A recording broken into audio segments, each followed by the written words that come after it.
Orang-orang yang berpenyakit hati seperti iri, dengki, sombong, suka marah, suka memfitnah, ini adalah perbuatan setan. Kok ada orang mengaku bahwa tuanku Imam Bonjol yang mimpin perang Badri itu keturunannya dia. Tuanku Imam Bonjol itu asli pribumi, yaitu marganya Caniago. Caniago sama Swaidi itu dua marga gede. Dan kemudian Mahmud, dia Islamnya dari Aceh. Kalau dia dari campuran mungkin, tapi nggak ada yang dari Yaman sama di Arab, nggak ada. Mosok karakter Nabi Muhammad itu orangnya sabar kok. Kok mosok hobinya marah-marah, kok meso-meso terus.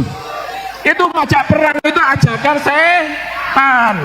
Makanya orang asing harus kita waspadai semua. Orang Belanda, orang asing itu paling benci dengan debus. Paling benci dengan Banten, Cirebon, Indramayu. Itu karena apa? Rumahnya kebal, ditembak gak kedas. Ini dilakukan.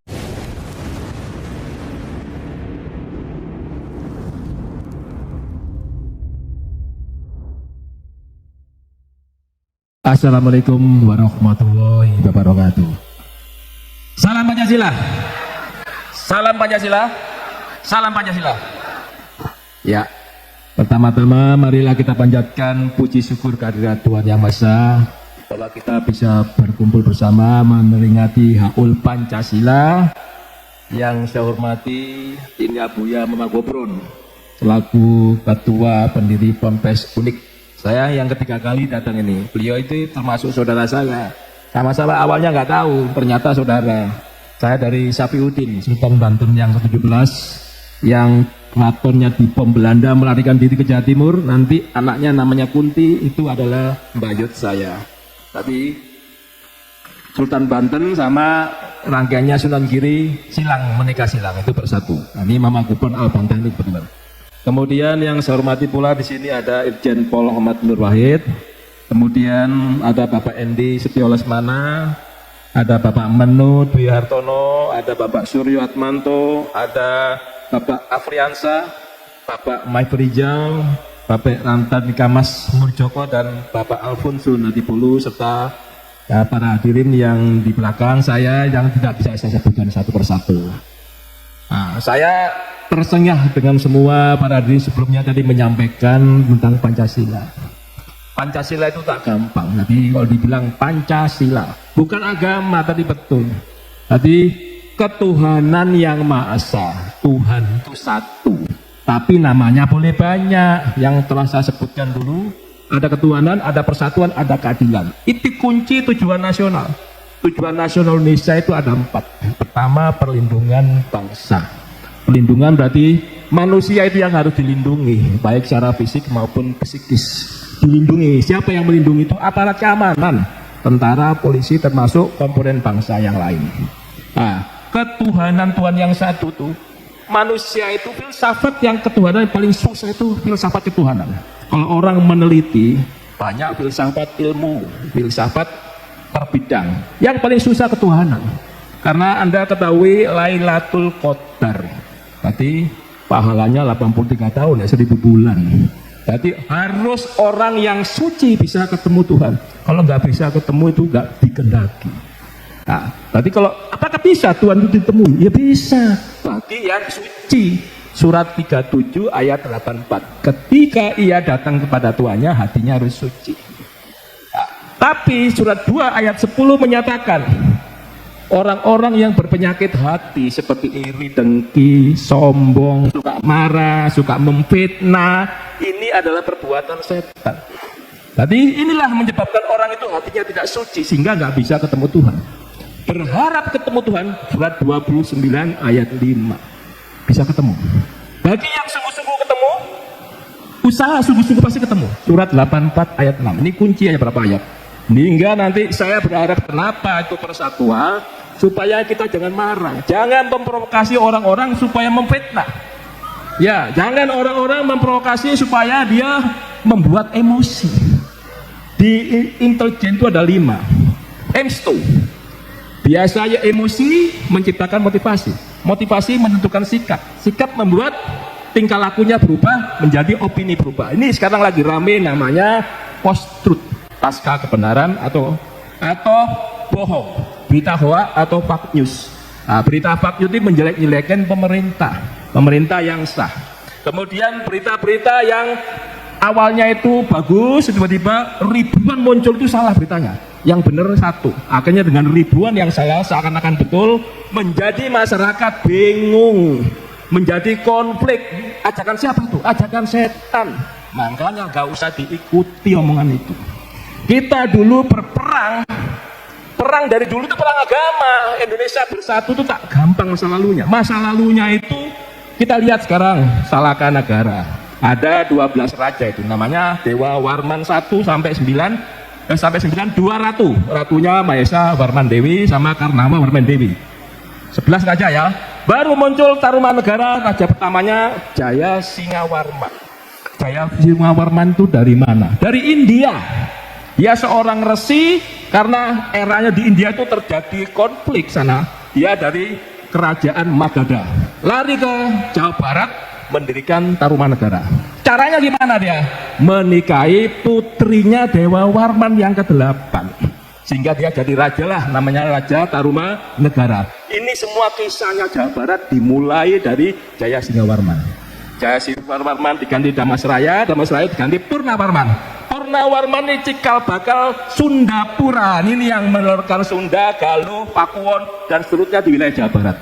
Nah, sehingga kita tahu nanti dari situ Jaya Singawarman ke Purnawarman, nanti rangkaiannya Chandra Wisnuwarman, Indrawarman sampai ke Ketawarman, terakhir Linggawarman. Saya bicara Linggawarman, raja ke-12.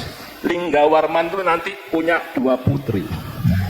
Satu putrinya Manasih dinikahi oleh Tarus Jawa. Tarus Jaya ini menelurkan Sunda. Nah, kemudian namanya Coko Kencana, putrinya yang kedua. Ini dinikahi Sriwijaya. Sejak saat Sriwijaya menyerang Linggawarman, kalah Linggawarmannya, diganti Tarus Jaya. Akhirnya apa? Buddha diterima di Jawa Barat pertama dari Sriwijaya, diterima ketika putrinya Soka Kencana dinikahi Raja Sriwijaya. Sehingga Sriwijaya sama Jawa Barat jadi bersatu karena menerima Buddha. Nah, itu ceritanya ya. Perang Hindu Buddha. Nah, sekarang Hindu Buddha ini terus berlanjut. Nanti ketiganya eranya namanya Sanjaya.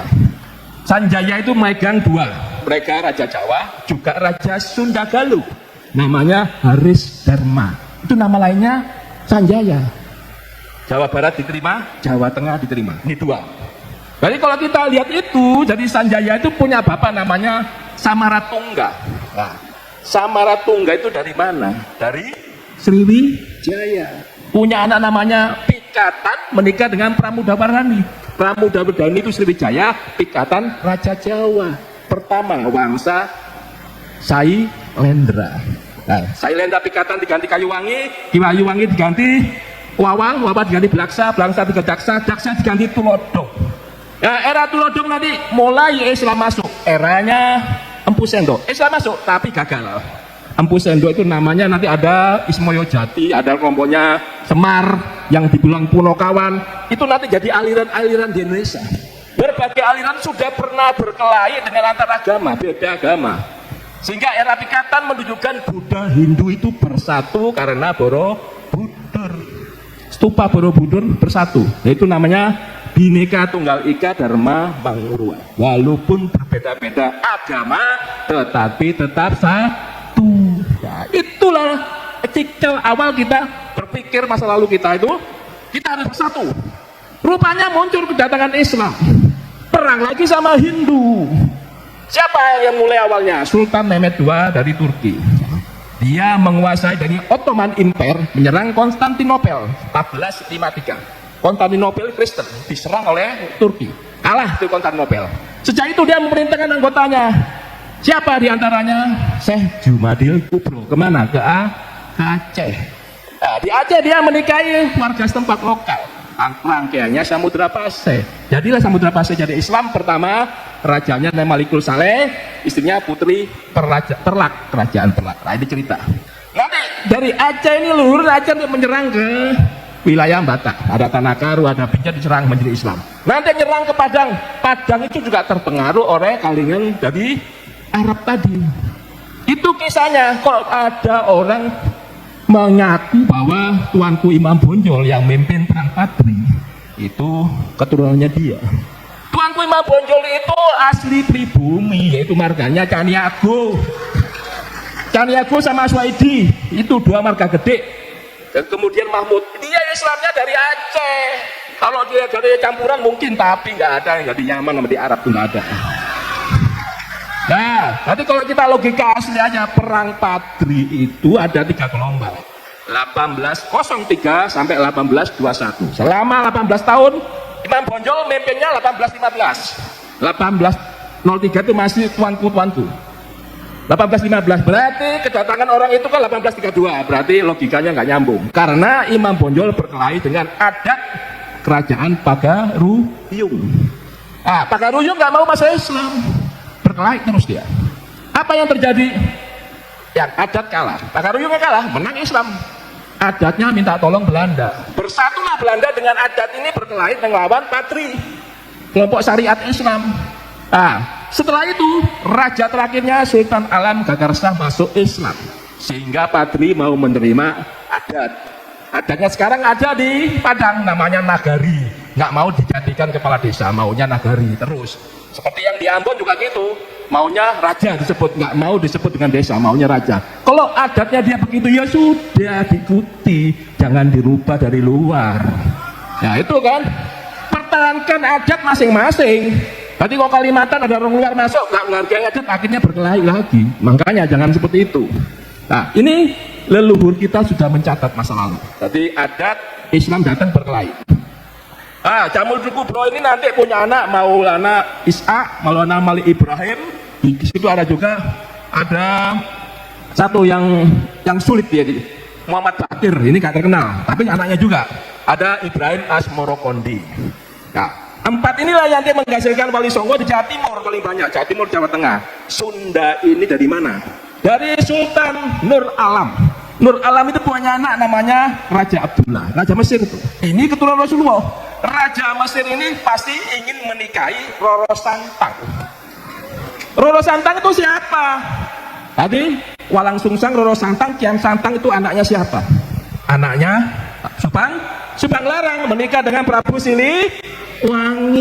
Subang Larang anaknya siapa? Anaknya Ki Gedeng Tapa. Ki Gedeng Tapa bapaknya siapa? Giri Dewata. Giri Dewata bapaknya siapa lagi? Bunis Sora. Bunis Sora itu sepupu dengan keluarga Linggabuana tadi yang kalah. Nah ini punya bapak lagi namanya Linggawi Sesa. Tapi kalau Linggabuana itu nanti rangkaiannya menelurkan Prabu Siliwangi dari Niskala Wastu Kencana. Punya anak lagi Dewa Niskala, kemudian punya anak lagi namanya Prabu Siliwangi. Ini menikah dengan Subang Larang, masih saudara. Tadi kita ini semuanya ini yang ada di depan saya juga pasti ada yang keturunannya Prabu Siliwangi. Istrinya aja banyak 148 bahkan lebih tuh. Berarti kalau anak-anaknya berapa? Mungkin semua Jawa Barat itu mengandung Prabu Siliwangi. Silang, ya saya sama Pak Bantani sama dari Sapiudin. Orang sekarang Jawa Timur kok ada di sini. Ya ada 3 tailaran di pipi saya, 3 gelas gitu. Jadi ciri khas semuanya saudara, saya yakin. Semuanya keturunan Wali Songo. Nggak lihat pangkat. Bahkan tukang becak pun bisa keturunan Prabu Siliwangi. Mungkin bahkan kalau perkoran bisa, karena nggak tahu. Kalau diungkit ini ceritanya. Prabu Siliwangi dulu itu mempertahankan Hindu Buddha bersatu. Islam datang dia jealous, marah dengan namanya Sunan Gunung Jati. Nah, di Sarip Hidayatullah itu anak kandungnya Roro Santang menikah dengan Raja Abdullah, makanya bawa bapaknya menikah itu. Raja Nur Alam ini mengislamkan Patani Selatan. Patani Selatan itu di mana tepatnya? Di Thailand. Nanti kalau sampai datang ke Prabu Siliwangi ke Thailand akan dihormati sebagai warga kehormatan di Patani Selatan. Saudaranya lagi siapa? Anaknya si Abdullah, Raja Baabula. Di mana? Ternate. Kalau kita lihat yang ada di Sultan Mindanao, nah itu Filipina ya. Kemudian Sultan Sulu, itu juga rangkaiannya dari ini Sunan Gunung Jati sama Palembang, termasuk Sultanan Johor Malaysia. Saudara, kenapa kok bisa dikatakan itu? Karena Roro Santang waktu setelah menduduki Kedeng Tapa, keluarganya itu menduduki Singapura. Nah, Singapura dulu awalnya dipegang oleh Sriwijaya, akhirnya dipegang kelompok Islam sana. Nah, kenapa kok bisa dipegang Inggris? Nah, itu namanya Kristen datang. Siapa? Kelompok misionaris dari semua orang-orang kolonial membawa agama Kristen. Perang lagi kita Islam sama Kristen. Nah, dengan pengalaman itu, untuk saat ini jangan mengikuti model itu. Jadi kalau dilihat benteng Belanda itu pasti sebelahnya Kristen, sebelahnya Islam. Ini di Ambon terjadi. Setiap benteng yang ada di Ambon, Islam Kristen. Begitu disulut, perang agama terjadi di Ambon. Siapa pemicunya? Semuanya adalah orang asing. Orang bumi itu ditipu, selalu ditipu. Makanya saya tidak sependapat kalau di sejarah Indonesia itu ada pemberontak. Ada pemberontak Trunojoyo, ada pemberontak. Saya nggak senang. Itu namanya pastinya perang saudara, bukan pemberontak siapa menang siapa kalah. Karena yang menang pasti jadi pahlawan, yang kalah jadi pemberontak. Itu nggak betul. Aslinya perang saudara. Karena berbeda pandangan, jadilah dia saling nggak setuju ribut. Nah, Pak Karno waktu jadi presiden mempersatukan Nusantara. Siapa yang mempersatukan ide ini pertama dari keluar? Ide persatuan dari Aceh, yaitu PUSA, Persatuan Ulama Seluruh Aceh. Dia mengorbankan duitnya dari Aceh, kaya dia. Sumpah Pemuda, satu bahasa, satu bangsa, satu tanah air. Kok bisa Daud Beruleh itu bisa berontak? Itu tidak berontak, ditipu oleh Westerling. Siapa Westerling itu? APRA. Apa? Angkatan Perang Ratu Adil. Dia menganggap Satrio Piningit seakan-akan sebagai Ratu Adil datang dari keturunan Turki. Datang Indonesia ini kan semuanya seneng kalau ada keturunan Rasulullah. Ya, betul kan? Dia menganggap Ratu Adil. Ditipulahnya Daud Beruleh, akhirnya ngelawan Pak Karno. Termasuk Sumarjan Kartosuwiryo. Jawa Barat ya kan? Kemudian Jawa Tengah namanya apa? Abmir Patah. Kalimantan Selatan namanya Ibnu Hajar. Kalau Sulawesi Selatan namanya Karmu Zakar. Mereka sebenarnya itu pahlawan aslinya yang melawan Belanda juga. Karena berbeda pandangan, akhirnya berkelahi antar pribumi. Yang kalah dibilang pemberontak, yang menang jadi pahlawan. Inilah sejarah Indonesia, jangan harus dirubah. Itu saudara semua. Berarti PRRI Permesta berontak, emang dia berontak? Tidak. Dia aslinya itu melawan Belanda juga karena pahamnya nggak cocok di hatinya, ribut. PRRI Padang, Permesta di Sulawesi Selatan diberantas oleh Pak Karno karena Pak Karno berkuasa saat itu. Inilah peristiwa sejarah harus diluruskan. Tadi biar kita itu sama-sama saudara, tidak berkelahi antar pribumi itu. Jangan sampai Anda pribumi Wali Songo berkelahi Mamuki Bina, nggak bener itu. Ya. Tadi saya menyenangkan cinta persatuan dan perdamaian. Makanya balik yang tadi hati suci. Hatinya jangan suka jelek-jelekin orang, jangan suka memfitnah. Ini ajakan setan. Nanti gak ketemu itu namanya Tuhan. Sampai mati Anda gak ketemu. Karena ketemu itu yang dikehendakinya. Jadi kalau ketemu sinar putih tengahnya lubang, itulah orang yang berserah diri disebut Islam. Orang Kristen, orang Katolik, orang Hindu, orang Buddha, dan aliran kepercayaan, kalau ketemu sinar putih tengahnya lubang, itu berarti dia sudah ketemu Tuhan. Pasti hatinya ikhlas. Di atas kalau mudah gitu semua salaman. Tidak ada perang di Indonesia, tidak ada konflik. Indonesia ngegas 2045 menjadi Indonesia emas gitu. Nggak ada lagi dibayar orang asing. Makanya ada namanya pangan tadi. Negara wajib menjamin kedaulatan. Negara wajib menjamin ketersediaan pangan, ketersediaan energi, dan ketersediaan air. Itu programnya Pak Prabowo. Nah, cadangan begini, kenapa orang miskin itu dihabiskan? Karena tugasnya negara. Pasal 34 UUD 45. Orang miskin nanti begitu perutnya lapar, pasti yang disalahkan adalah pemerintah. Nah, pemerintah nggak mau disalahkan, makanya dikasih makan supaya orang tuanya, bukan kita membantu pekerjaan orang tua, tapi minimal menghilangkan duitnya sudah ada yang bantu, sehingga apa yang terjadi di orang tuanya tinggal mencukupi orang yang dewasa. Ini musimnya perang. Saya cerita ini, kenapa Arab Spring itu negara-negara Arab. Tadi dikatakan Pak Nur Wahid, bangsa Arab pecah belah. Bangsa namanya bangsa, gak bersatu Indonesia. Kita satu bangsa, walaupun sukunya beda. Arab bahasanya sama, sukunya sama Arab, tapi mereka terpecah belah. Karena apa? Diikat sama Israel. Biar Anda tahu, Kok bisa Israel itu zamannya Nabi Nuh sudah pecah, namanya Goliat sama apa yang pakai ketepil itu. Ya itu eranya Nabi Nuh. Sampai nulur kisahnya larinya ya ke Nasab. Nasab yang dikejar-kejar sama Pak Imaduddin. Saya bangga dengan penelitian itu, saya bangga. Ya. Tapi kalau bisa ada 1000 penelitian seperti Imaduddin, karena peneliti itu betul. Karena apa? Bisa dilihat dengan mata. Nah, kalau kita meneliti nasab berarti genotip sama fenotip. Kalau genotip berarti dari DNA. Kalau fenotip karakter. Masuk karakter Nabi Muhammad itu orangnya sabar kok. Kok masuk hobinya marah-marah, kok meso-meso terus. Itu ngajak perang itu ajakan setan. Berarti kalau Anda tahu itu namanya mengajak perang itu kewenangannya presiden. Yang menyatakan keadaan perang, menyatakan bahaya itu presiden, bukan mantan napi, mantan teroris, bukan. Ya. Jadi pengalaman Islam sama Islam berkelahi. Kenapa? Karena beda pandangan. Satunya mengangkat syariat Islam, satunya mengangkat adat. Syariat Islam dari dulu berkelahi sama adat. Contohnya tadi Badri. Kedua contohnya adalah eranya Raden Patah, ribut sesajen-sesajen bilangin. Nah, kisah ini adalah Muhammadiyah sama NU, sama-sama saudara. Karena sudah Pancasila, mereka tidak saling ganggu. Contohnya Muhammadiyah suka doa kunut, NU gak suka. Ya jangan ganggu, kalau agamamu agamaku agamaku. Jangan saling memaksakan kehendak agama. Itu di Pancasila tertulis.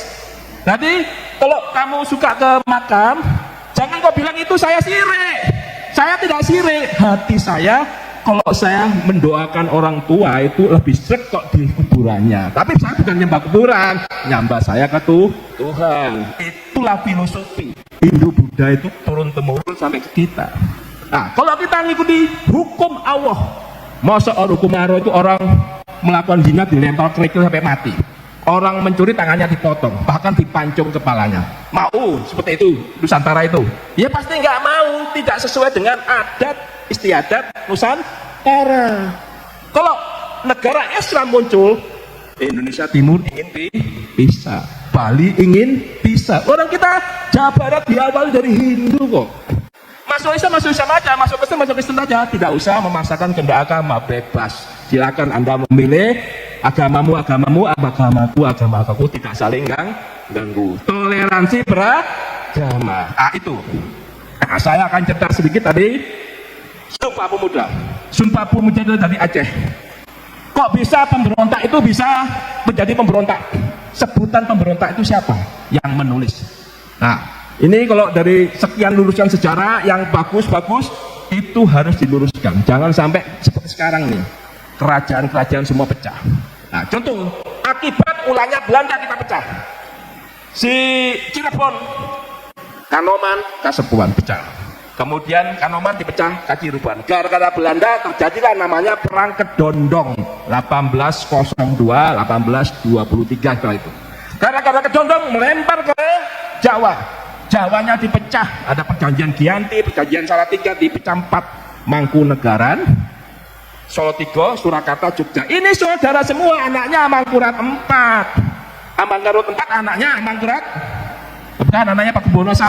Pakubuwono 1 anaknya Amangkurat 2. Amangkurat 2 anaknya Amangkurat 1. Amangkurat 1 itu siapa? Menikah dengan Putri Kajoran dari Ngampel. Yaitu Pangeran Pekik menikahi dengan Mas Sekar. Itu juga leluhur saya. Jadi adik kandungnya Sultan Agung Nyokrokusumo. Ya, ini bin, kalau di bin-binnya Nyokrowati, Sultan Agung, bin lagi Sutowijoyo, bin Siti Sabina. Siti Sabina sama menikah dengan Ki Ageng Pawanan. Siapa Siti Sabina itu? Keturunannya Sunan Giri. Dari seluruh kerajaan Nusantara nih, Cirebon, Banten, termasuk kerajaan Jawa, semuanya keturunan Wali Songo. Kalau dihitung jumlahnya gak karu-karuan, bisa jutaan. Nanti saya ulang-ulang seperti itu, biar yang merasa orang asing itu jangan muncul terjadi melakukan covert action. Covert action itu apa? Operasi tertutup intelijen. Itu dimulai dari propaganda, prakurat saraf.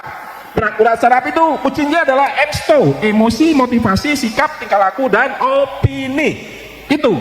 Jadi berita hoax sekarang jangan dipercaya, dicek kebenarannya. Supaya Anda tidak terjerumus, tidak ikut-ikutan marah, akhirnya menyalahkan pemerintah. Itu tidak betul.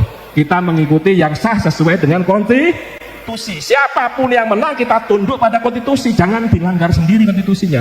Kalau ada keinginan kudeta, nanti dan seterusnya kudeta seperti Afghanistan, kudeta terus. Ini pro Amerika, kedua pro Rusia, pro Amerika, pro Rusia, begitu seterusnya di Afghanistan. Termasuk Sudan.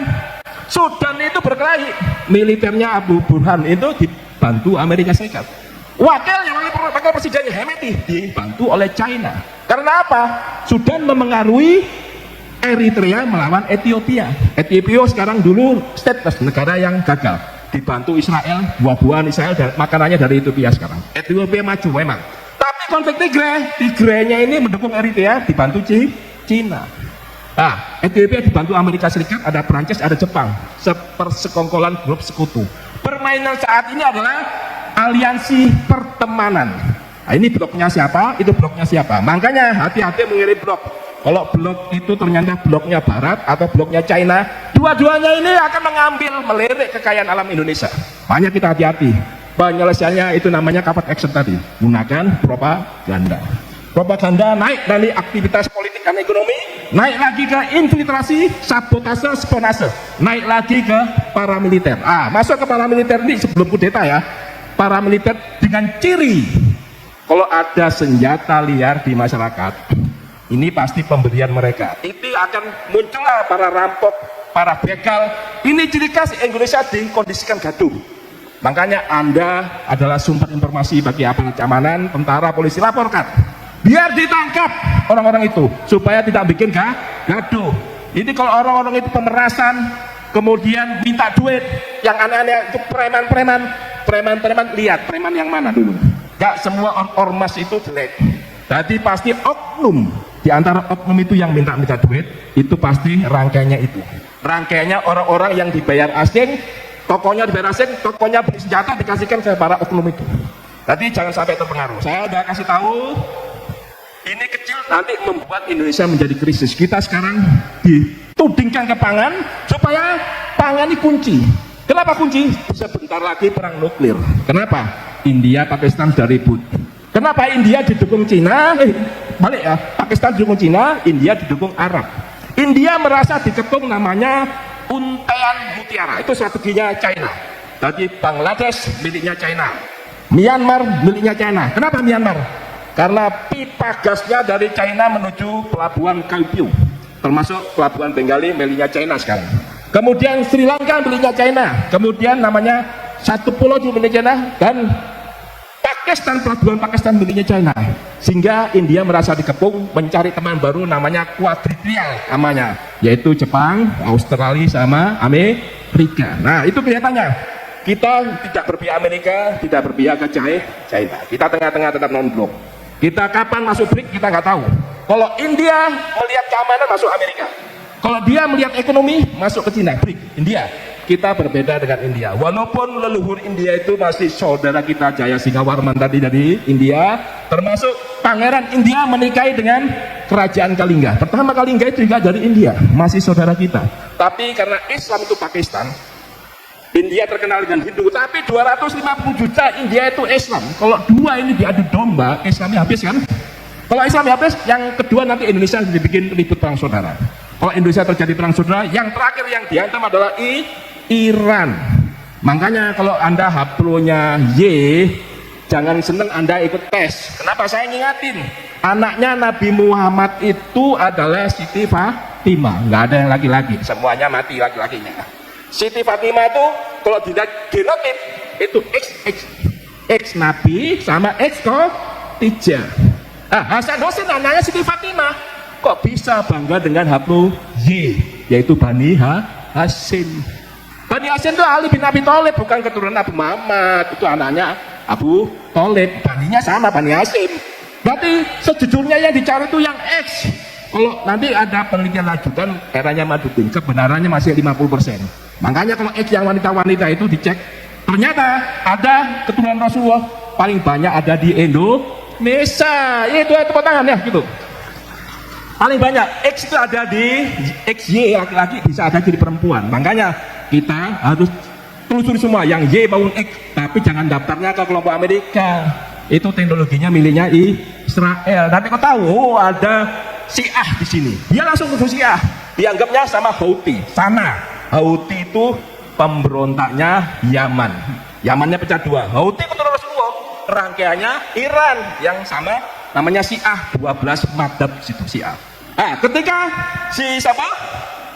Pahlavi, rajanya Iran dikudeta sama Ayatullah Khomeini. Itulah terjadi revolusi Iran 1979. Dengan tahun 79 pada tahun yang sama Soviet menyerang Afghanistan. Ya ingat, yang dibawa Abu Bakar Bashir itu siapa? Nah, 300 orang kebanyakan Jawa Barat. Itu adalah orang-orang yang menginginkan syariat Islam. Sebenarnya mereka tujuannya baik untuk Islam, tapi nggak tahu syariat Islam sama adat berkelahi, sehingga mereka membawa pasukan itu ke Afghanistan untuk jihad melawan Soviet. Siapa yang bantu? Yang bantu Amerika. Dibentuk namanya Mujahidin di tahun 9. Sehingga Mujahidin nanti melungsungi namanya Jemaah Islamiyah, barulah muncul Al-Qaeda yang bom Bali pertama. Dia nggak merasa kalau tokohnya itu dikasih duit oleh orang asing. Jelas ya? Makanya orang asing harus kita waspadai semua. Lihat, Amerika itu penduduk pribuminya siapa namanya? Apa? Indian. Habis orang luarnya menguasai Amerika. Australia sama, pribuminya 2 juta. Sejak Kapten James Cook 1550 orang datang.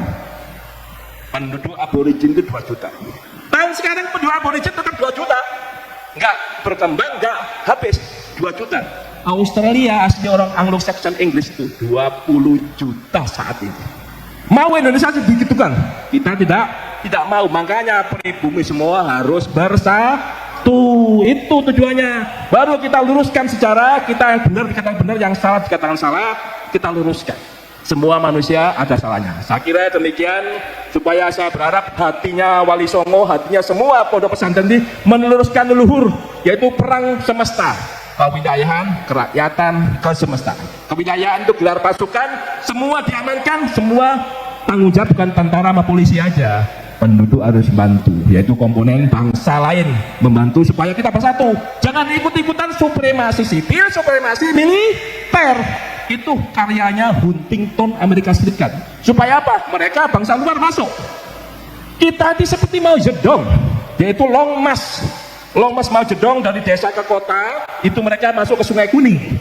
Mereka bersatu satu kata dengan masyarakat. Akhirnya bisa ngusir kapitalisme Chiang Kai-shek menuju Taiwan. Itu Mao Zedong. Mao Zedong meniru Mahatma Gandhi. Long March juga. Long March supaya penduduk desa ke kota itu jalan-jalan mogok, tidak kerja garam. Inggris dirugikan, akhirnya dia jadi ditawan. Awalnya masuk penjara, lama-lama jadi presiden. Kita Long March juga Jenderal Sudirman sampai ke Jabat Siliwangi. Ingat, jalan kaki berapa tahun berapa? Itu Siliwangi pasukannya paling banyak di Indramayu. Betul lah? Nah, itu namanya Sentot. Itu tahun berapa tuh?